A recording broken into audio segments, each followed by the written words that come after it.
fatherlessness. A good, available father, a good man who is a protector, a provider, and an empowerer will help a young man to learn how to treat a woman.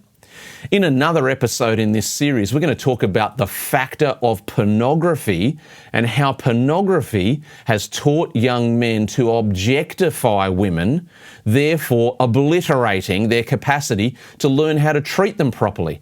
Well, a good man, a good father, an available father who is intentionally coaching and raising his sons, his young men, will prototype and talk about what it means when it comes to treating a woman properly, how to respect her, how to look after her, how to empower her. Again, this was a recent conversation in my home with my own son. We recently sat down and began conversations around, the age-old topic of the birds and the bees. Where do babies come from? And we started to have that conversation. He and I, just the two of us, father and son. I've lamented in my own life how my own father didn't have those conversations with me.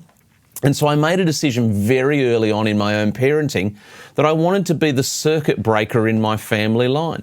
Not out of spite towards my now deceased father or out of some kind of I'll show you sort of attitude, but out of a love and a care for my own children. I didn't want them to miss out on some of the things that I missed out on just because I missed out.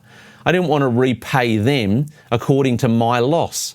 And so we sat down recently and we started to talk about all these important things to do with sexuality and how a baby's made and the beginning points for him of what relationships between a man and a woman are about and should be about. And I'm striving every day to try and prototype those things to him in our home. You see, the thing is, if he doesn't get it prototyped to him, he won't understand what it means how to be a man or how to treat a woman or any of these other things.